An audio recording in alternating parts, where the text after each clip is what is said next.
they are able actually to form social connections, romantic relationships, be successful at work. So don't give up hope. It just takes a little bit of work. Hey, friend. Hi there. What do you go by? So my name is Robert. Roger? Robert.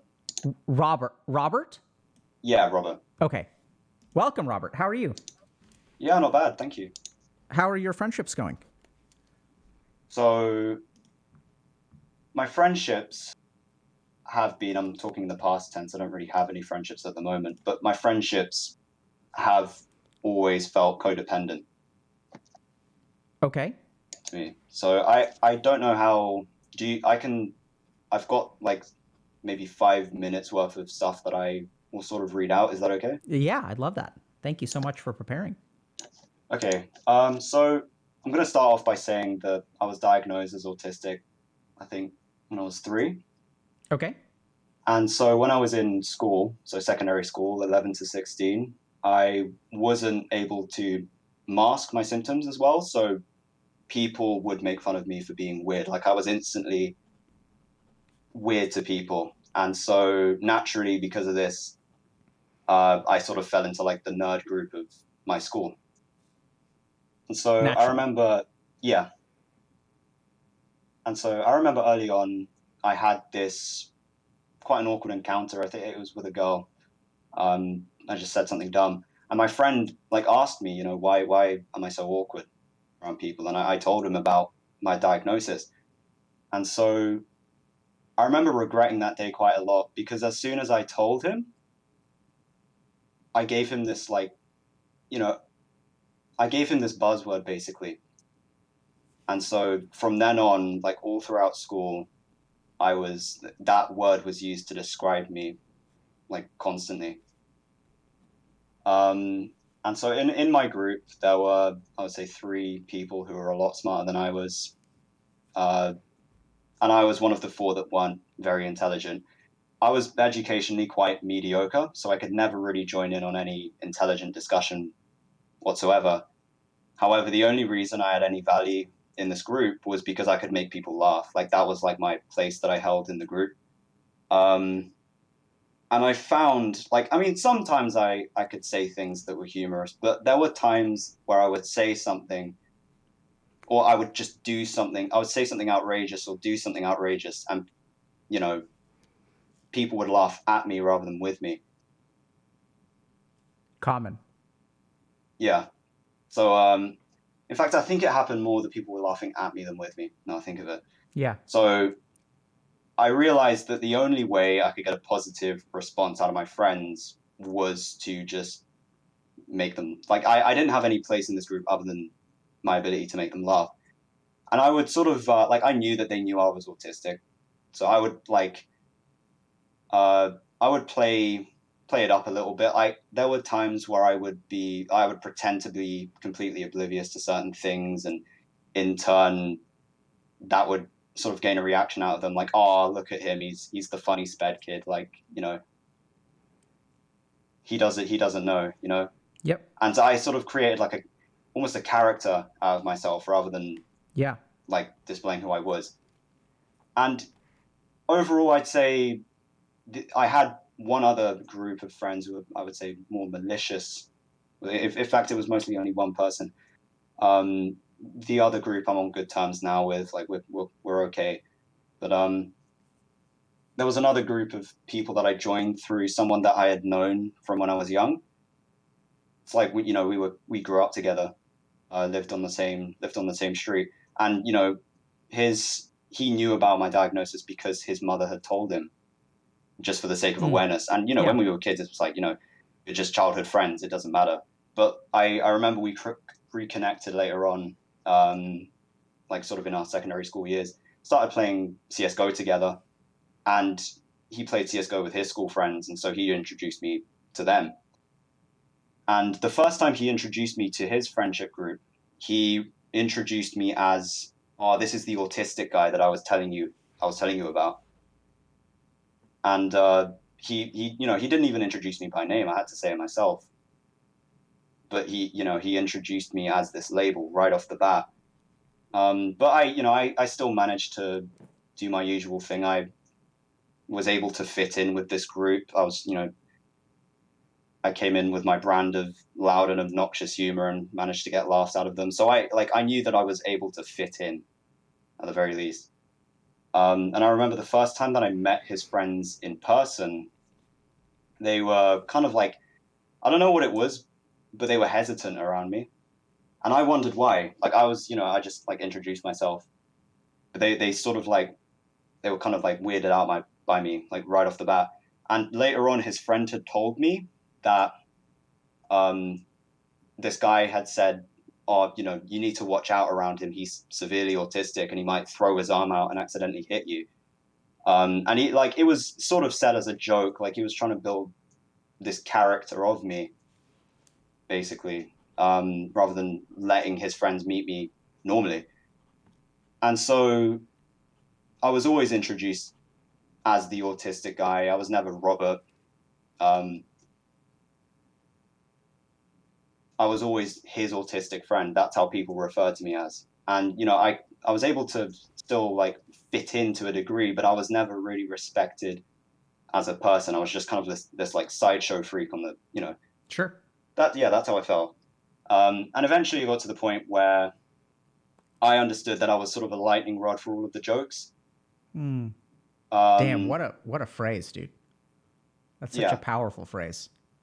I heard the phrase "stop being autistic" a lot. Like if I ever said something that was like against what they were saying, that was what was thrown at me just by default.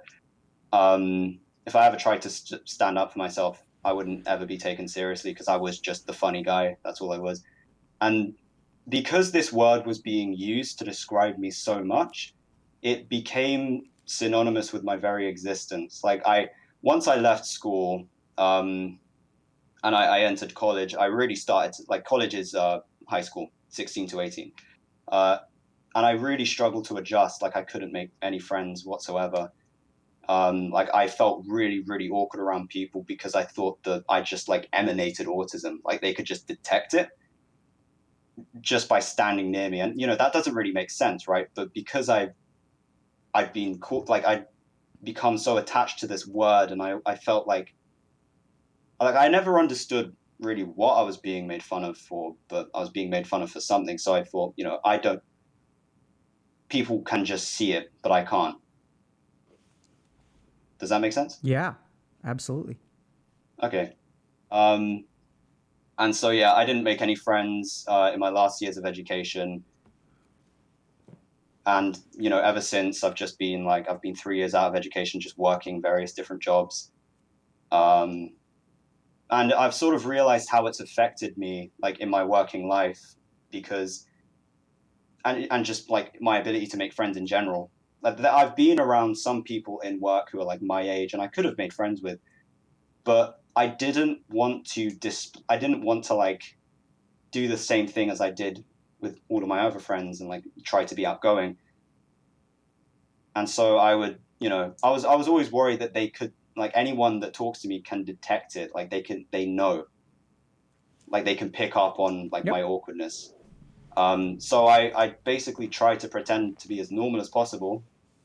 Uh, and in turn, it would make me seem really boring, really unemotional. Like I wouldn't show any personality basically because I was worried that if I do show any amount of personality, then it will be made fun of. Yeah, absolutely, Uh, man. My heart goes out to you. I've only got a little bit left to read. Um, but yeah, I feel like every single like I want to expand socially. I want to actually learn what a good friendship feels like, but I feel like this is going to get in the way because whenever I talk to people, I have this like feeling of just I feel like I can't be myself at all. Like I have to put on, this Sure. completely normal appearance. I can't, you know, and I end up being, yeah, I've already gone over this. Sorry. Yeah, I'm worried that because I have this anxiety of my autism being found out and people finding out that there's something wrong with me, I try to be as normal as possible, and in turn that makes me seem weird in itself, Yep. and I just don't make friends. Artificial. Yeah, Rigid. exactly. Yeah. Robert, you had mentioned something about codependence. So now I think of it, yeah, so I use that word because the friendship group that I was talking about, that I joined through my childhood friend, they were like seen as sort of like popular kids, basically. And for me, being in this friendship group, I felt like I was finally not a nerd anymore, basically. And so if I left this group, I'd have nothing. I'd have to be a nerd again. Yeah. It always felt like they were above me. I was below them, and I was always playing up to them just to stay in. Got it. Can I just think for a second? Sure. Thank you very much for sharing things so concisely. I think it's actually very helpful and was also quite rich in terms of your experience and your background and your information. So I'd love to just process for a moment and kind of formulate my thoughts. Okay.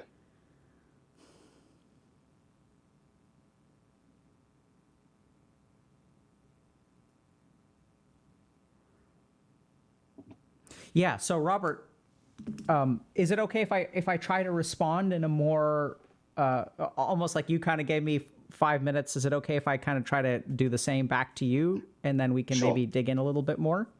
Yeah, that's fine. So, first of all, my heart really goes out to you. I think you've been the unhappy recipient of so much of the struggle that we see with people who are on the spectrum. So the first thing is that there's just a lack of awareness about what autism is. And so, like even, for example, like your friend's mom that told him that you were on the autism spectrum, that's not necessarily a bad thing. Like, I think having awareness of people's neurodivergent, differences can actually be like a really important piece of information in helping us form appropriate relationships. Does that make sense? Mm-hmm. Yeah. So it's not like we want to hide it. Like, we want people to be kind of aware, but I think the downside is that when we start to tell people, sometimes what happens is the autism starts to be our defining characteristic.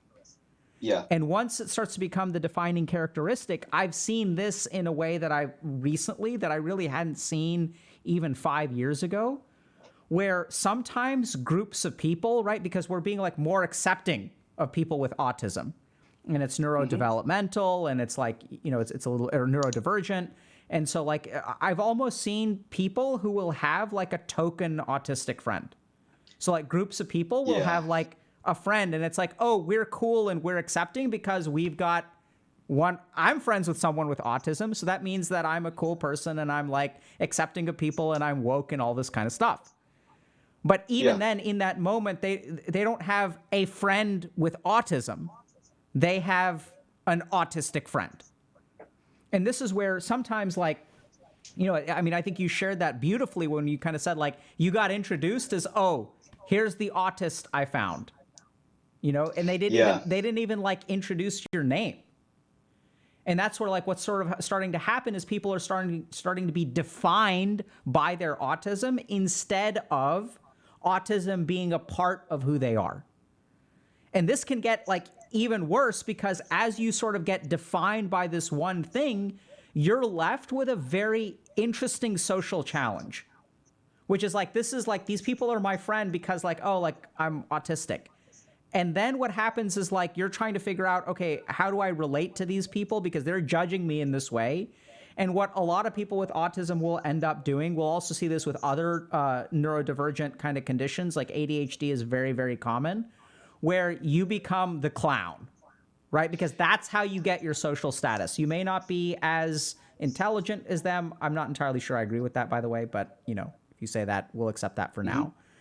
But you kind of like you turn into kind of this one trick pony where like, oh, like let's all laugh at the autistic kid because at least they're kind of laughing, right? They invite you, like you're invited, but you're kind of the butt of jokes.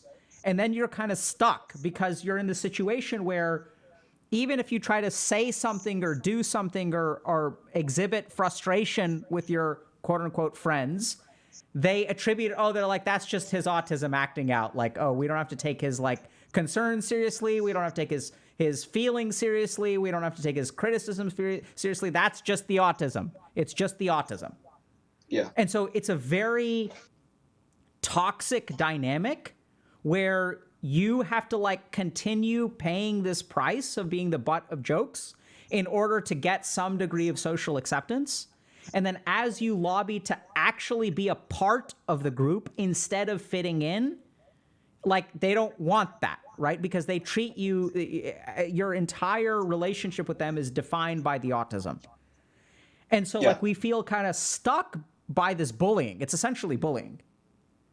And so then what happens, I've seen this a lot where people will like learn from that, right? And they're like, okay, well, here's the way I've learned how to make friends, which is that like people are aware of my autism. It's sort of like demeaning in some ways, but it also is like sort of an excuse. And if I kind of screw up or people get mad at me, like they're still going to invite me next time because I'm autistic. You know, so it does have some advantages. I can poke fun at myself. That's what I bring to people. That's my fundamental value. And I'm going to engage in self-deprecating humor, which is going to encourage disrespect. And we're going to like keep that going because that's how I connect with people. And over time, what happens is people realize like, oh, this is actually kind of toxic. I don't like this. And then you become ashamed of the autism because people have been treating you so poorly because you're autistic. And then you try to suppress parts of yourself. Whereas like, I don't think that you're funny just because you're autistic. It sounds to me like one of your best qualities is that you're actually like really genuinely funny. And so then what happens is we try to hide our autism and we suppress those humorous parts of ourselves. You end up coming across as kind of like flat. Yes. Right? Definitely. And then like people it's like the thing that the most valuable thing that you can offer to another human being is something that you've taken off the table. Because at the beginning, you used humor as a compensation for other potential deficiencies or autism or whatever. And then you realize like in your mind, those two things have come together. Like you can't be funny without being autistic almost. And then as you take humor off the table because you're taking autism off the table, then like, how do you connect with people? And then you kind of become rigid, you kind of become flat, you kind of become inauthentic. And then it's hard to connect with people when you're just kind of like neutral. Yeah. It's like, I gotta say, it's really hard to be in this situation. And this is a situation that I hear about so much from people who are on the spectrum. Does that resonate with you? That it's, 100%. I mean, every single thing. Definitely. Yeah. So, and this is what's tough. I don't know that I have an easy answer for you because I think it's like, it's a problem we're seeing that's like more and more, challenging. It's happening more and more. So let me start with a couple of questions. Is that okay? Okay. Yeah, that's fine. So the first is, how do you feel about being autistic? I'm just going to think for a second. I feel like it's an unnecessary hindrance on my communication.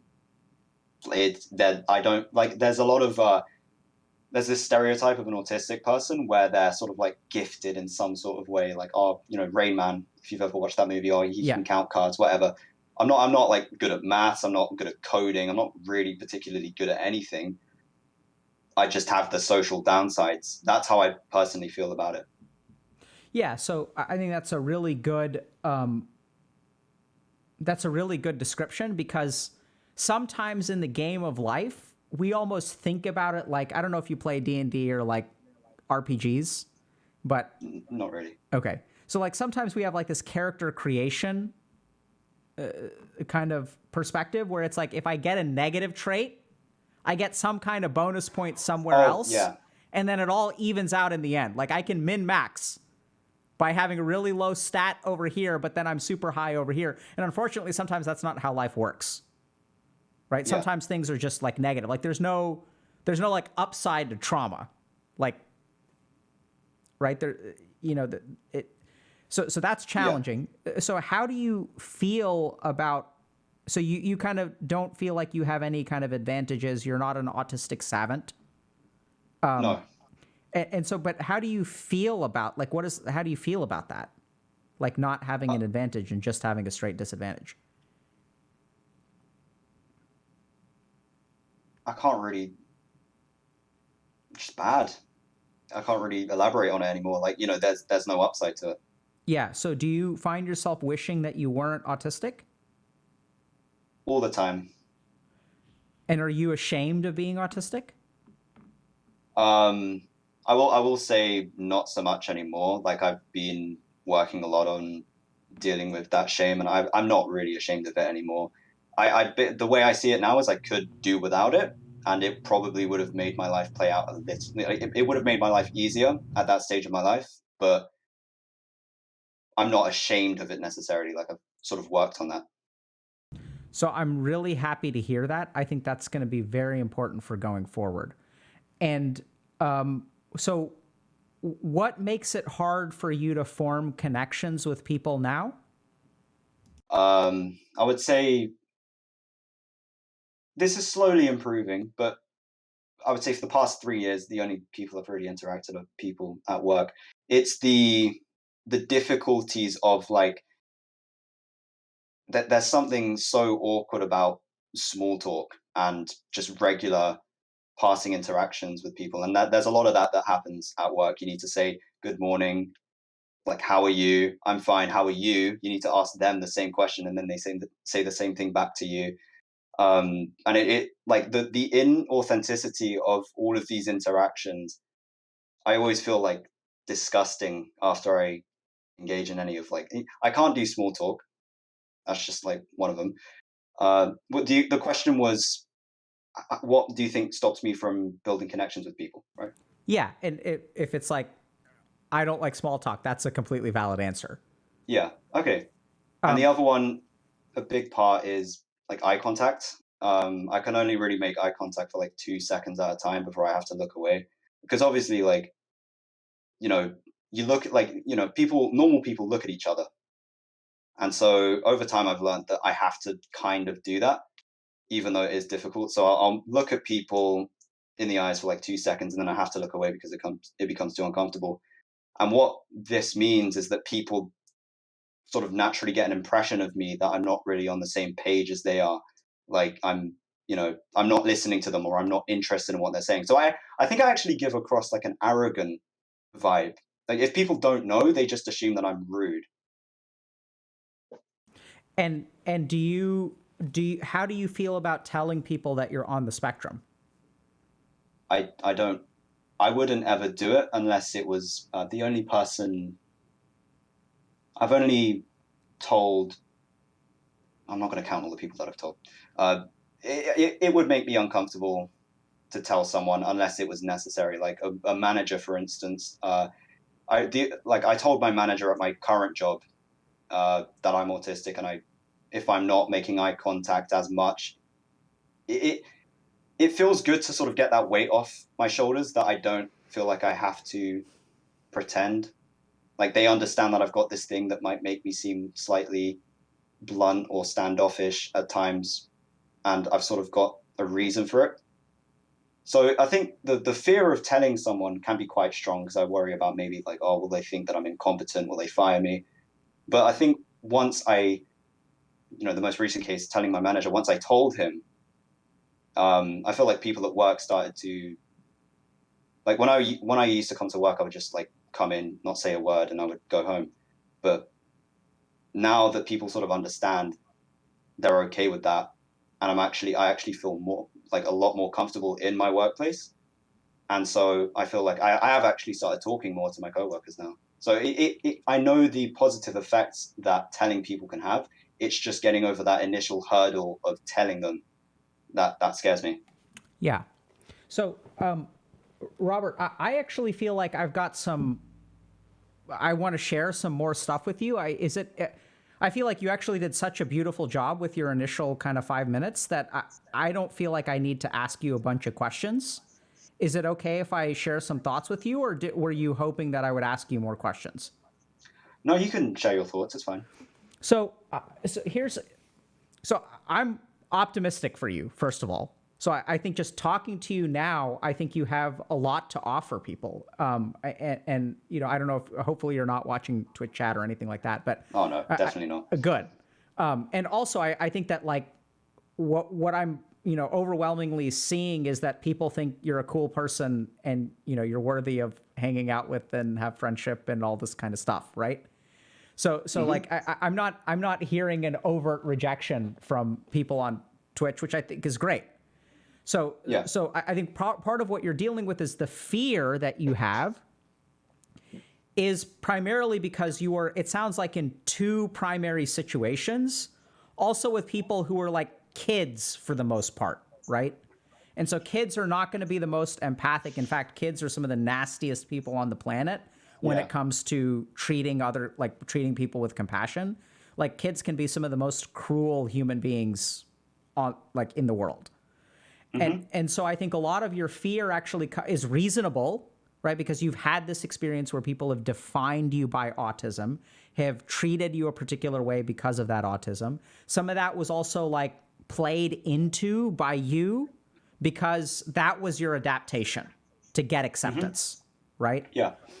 And so going forward, I almost think that you're, what I've actually seen works, and is first of all developing a healthy understanding and relationship with your own autism, and I think you're actually like really far there. So in the past, when I've done therapy with people who have autism, we try to get to kind of where you are, which is that I'm not ashamed of it and it sucks.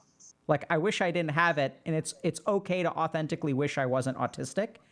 And also, like, it's just part of who I am, and I don't need to be ashamed of it. Like, you're completely valid with all of those thoughts. The other thing that I'd kind of say is there is some, we talked about the downsides of increasing autism awareness, which is that sometimes you'll have social groups that want a token autistic friend. But the upside is that there are a lot of people out there who are more aware that, autism is more common than we originally thought. It's a spectrum. And that will be actually like more understanding of your situation and try to understand you better, and will like recognize that if you're not making eye contact, if you struggle with small talk, they won't attribute that to other things kind of unfairly, right? Like you're kind of like you're uninterested or you're arrogant or whatever, like you kind of said. So oddly enough, in your case, I would actually say just like keep trying to connect with people. And also, you don't want to lead necessarily with, hi, my name is Robert, I'm on the spectrum. But also, like, I wouldn't, if you feel like, especially with small talk, I think you can kind of like share that tidbit a little bit earlier.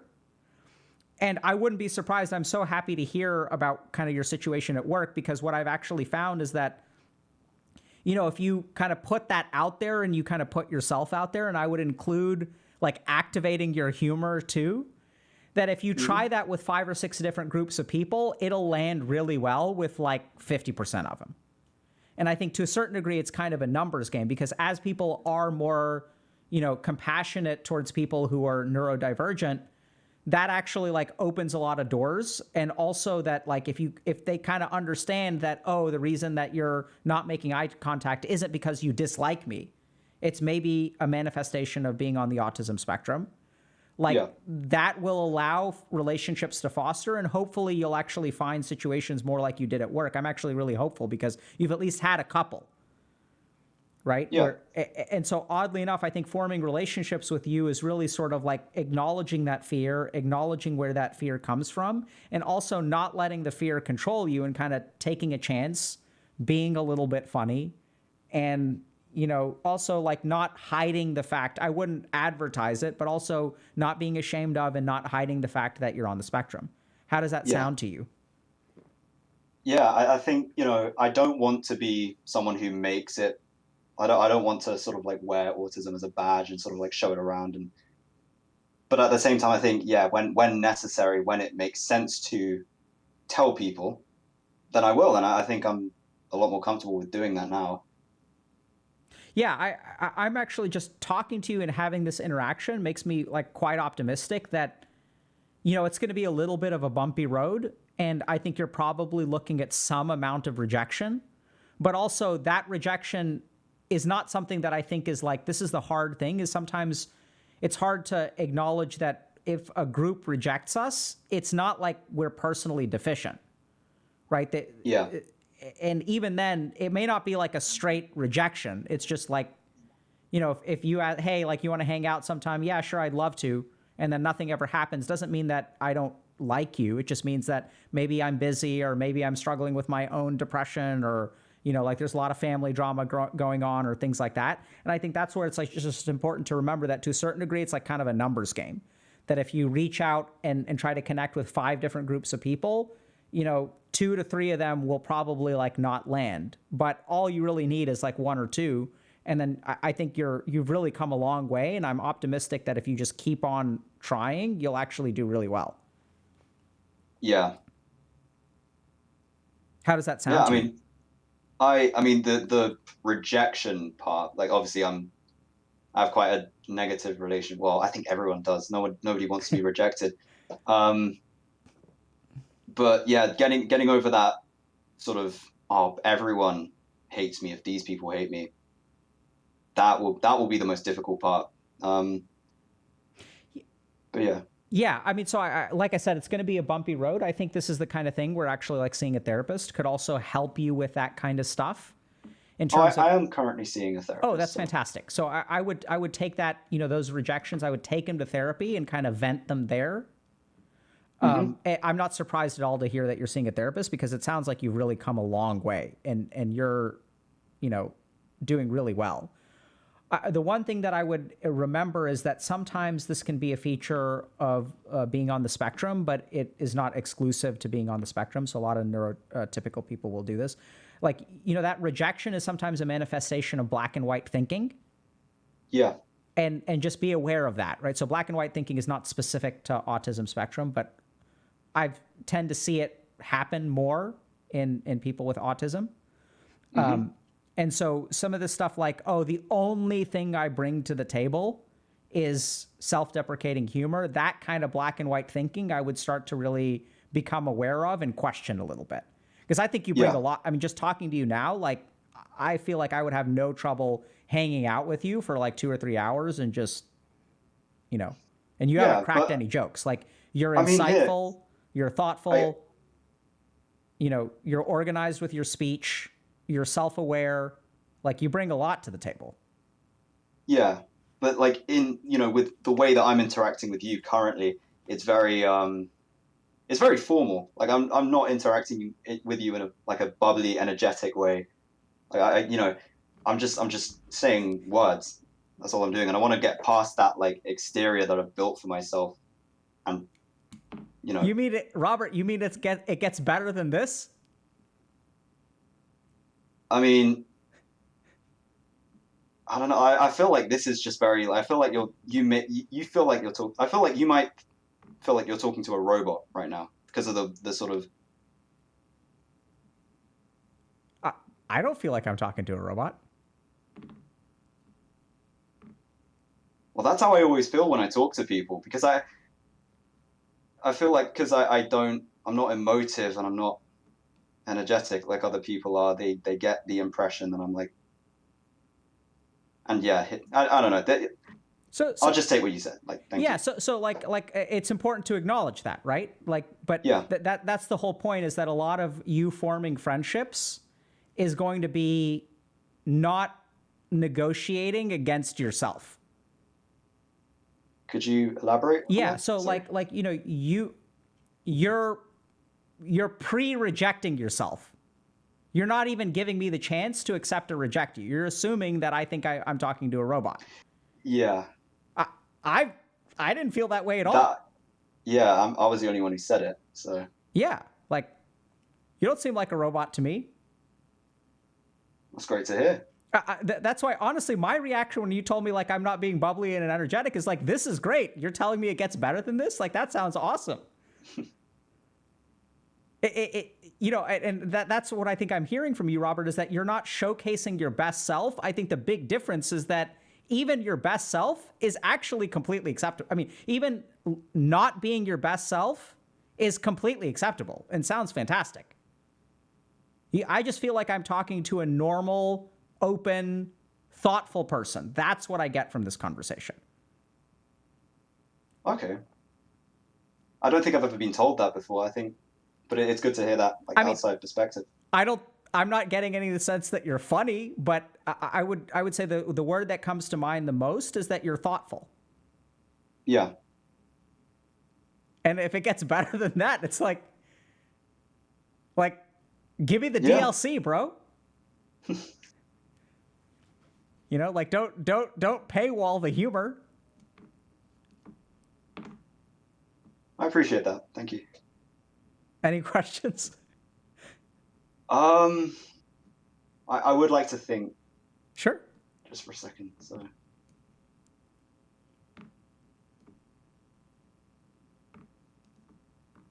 Okay. I think a big one for me is eye contact, and like how much of it is it something that can be worked on? Like, can I learn to make more eye contact? This is where the answer is going to be kind of strange. The answer is going to be yes and no.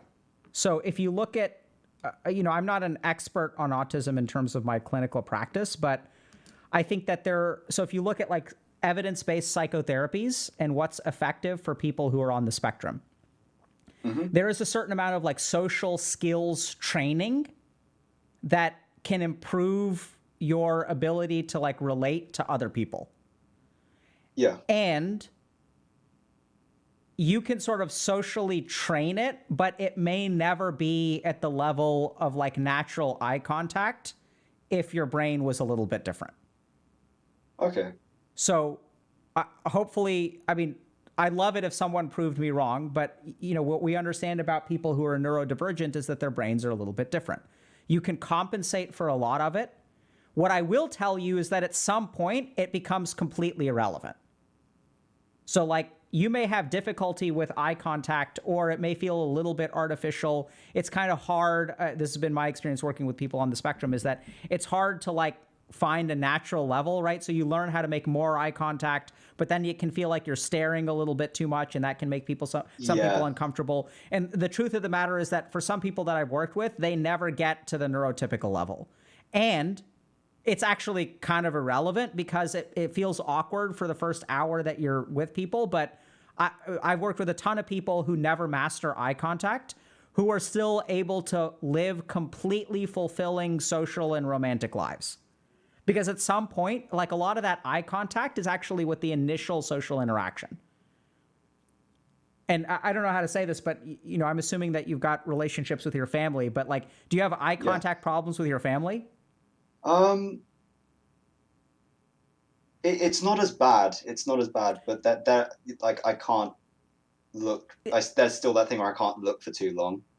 Yeah. It just gets uncomfortable. Right. So like you may continue to have it. My point is that it may not impact the relationship. Yeah. Does that make sense? Yeah. I mean, I have been told that eye contact is huge when it comes to connecting with people. But yeah, but I think it's more important early on. Right. And what I've seen is that people like can form relationships and then it's totally fine. Like if you go to movies, like if you go to the movies with a couple of friends, no one's making eye contact anyway. So it's not really an issue. And if you go to a meal, it's not like everyone's staring at each other for extended periods of time. And so it's okay. Like if you go on a hike with someone, for example, like you're going to be walking side by side. You're not even going to be looking at each other. So as you develop relationships with people, I think eye contact becomes less of a hindrance in terms of the relationship. Okay. But I have worked with people who continue to struggle with it and never really master it fully, which is unfortunate, but also doesn't determine your future. Yeah. And am I good to ask one more question? Sure. So I have worked in places in the past where I feel like due to, not being so, very due to being autistic, and well, people aren't ever really aware that I'm autistic. They just think that I'm off or rude, as I've said before. And I'm worried as to how, what am I trying to say? Like how much importance, like, is it common for autistic people to be fired from their job because of things that they give off to people? That's such a good question. I actually don't. So I imagine that there's probably research about that, but I don't know the statistics. I don't know is the short answer. Okay. Let me think about how I can try to offer something a little bit more substantive. So I would find it hard to believe that I would imagine that being on the spectrum makes social interactions at work a little bit more challenging. And I would also expect that challenging social interactions at work don't correlate well with employment and things like that. Yeah. But, and I'm not using an and here, I'm really using a but. There are lots of other people and lots of other conditions that lead to problematic social interactions that have nothing to do with autism, right? Like, so people can be narcissistic, they can be passive aggressive. And the other thing that I'd say is that I know a ton of people who are very successfully employed who are on the spectrum. Okay. And, so I think it may be a disadvantage of some kind, but I think it's far from destiny. And I think it's also far from like insurmountable. Yeah. It's just a case of finding the right company. Yeah. Some and companies also might have like, more of an issue, some won't. yeah. So like also vocalizing to people when you're ready that you are on the spectrum and that it affects things in a particular way. But like, sharing with your boss that, hey, I'm on the spectrum. These are the things that I struggle with. But like, anytime I'm open to feedback, I'm a very hard worker, and here are the ways that I try to compensate. If this ever becomes a problem, please let me know, and I'm happy to work on it. Like, even vocalizing things like that can actually set you above your peers, because a lot of neurotypical people will never say stuff like that, and they'll be oblivious to feedback and take things personally and things like that. Yeah. So, if you feel like autism is a disadvantage, I'm not going to disagree with you. You're the one who lives your life. And at the same time, I don't think that it dooms you to anything. And the person that I feel like I'm talking to who's this thoughtful and proactive about their life, I'm optimistic that you can have a good job, good career, and you can form solid human connections. Okay, that's great to hear. Thank you. Yeah. I think you've put in a lot of work, Robert, and I think it shows.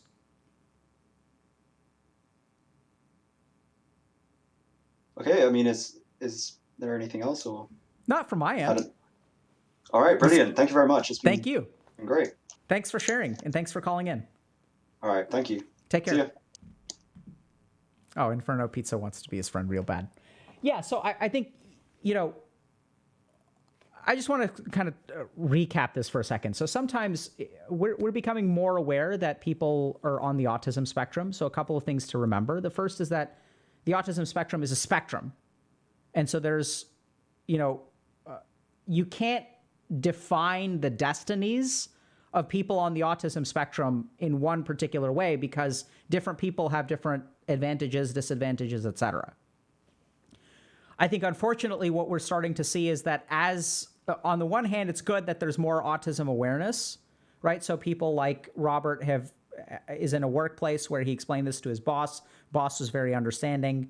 So it sounds like he's feeling more comfortable at work. So I think it's totally fine to share with people if you are on the spectrum. A weird thing that I'm starting to see, though, is that sometimes it starts to define you in a social group, which can actually be quite toxic, where everything that you do is because you're autistic, right? It's like we don't sometimes allow people with autism to have normal variation. And just because I'm mad at you doesn't mean that like I'm autistic and can't regulate my emotions. It's possible the reason that I'm mad at you is because you're actually treating me inappropriately and with disrespect. So sometimes we'll see a lot of invalidation towards people on the spectrum.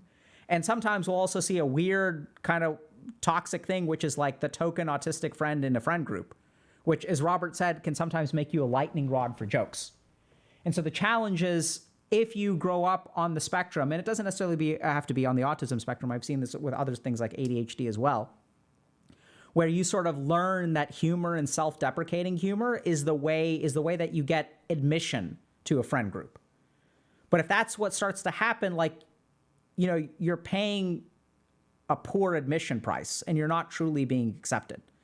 So if you're struggling to form connections, I think a lot of it is actually disentangling some of the self-deprecating humor and things like that, like sort of trying to find a nice balance with accepting that you are autistic, accepting that there may not be a particular advantage, if, you know, not to say that it's all bad, right? So people with autism are allowed to say this is not a disadvantage. They're allowed to say this is a disadvantage. Like, that depends on the individual.